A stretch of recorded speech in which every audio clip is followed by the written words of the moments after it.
Bonjour chers auditeurs, ici Eric Lantier au microphone et bienvenue à ce tour d'horizon du 12 juin 2017. Aujourd'hui, il va être question des médias sociaux et de la dissociation de la pensée unique.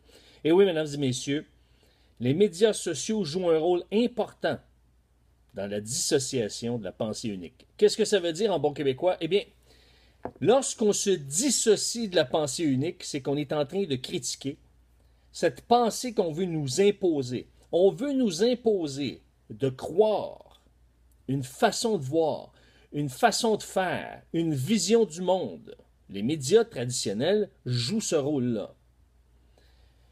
Les médias traditionnels, mesdames et messieurs, sont appuyés par des commanditaires et vont opter pour une ligne universelle pour être certains qu'ils ne puissent pas perdre des fonds. C'est clair, mesdames et messieurs.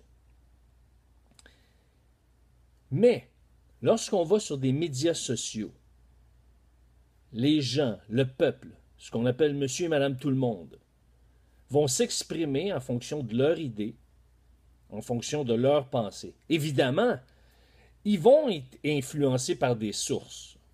Il n'y a personne qui ne pense que par lui-même. C'est impossible. On est tous influencés par des sources, par des courants, par des mouvements, par des groupes, par une idéologie. Mais ce qui arrive, c'est que jusqu'à tout récemment, les médias traditionnels, eux, étaient les véhicules qui nous amenaient à penser d'une façon. Par exemple,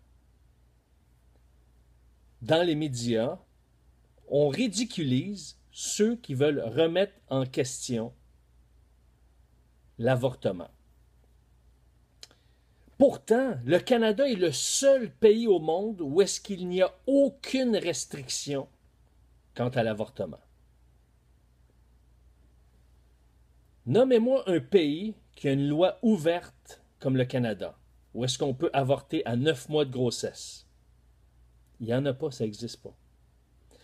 Mais il n'y a aucun politicien qui ose débattre du sujet parce qu'il n'y a aucun média qui ose permettre un débat sur le sujet.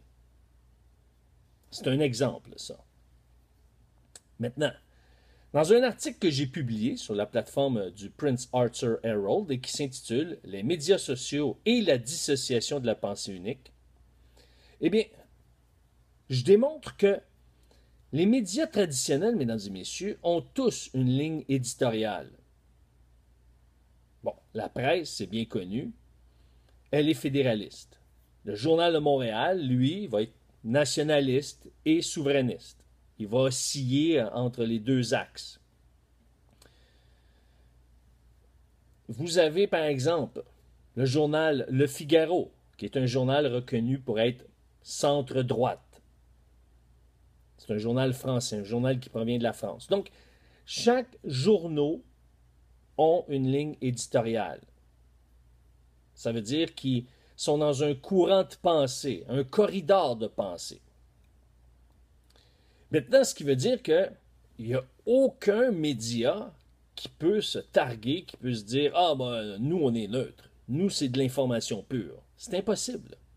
Il y a toujours un biais, il y a toujours une tendance, il y a toujours une orientation qui canalise, qui balise la pensée.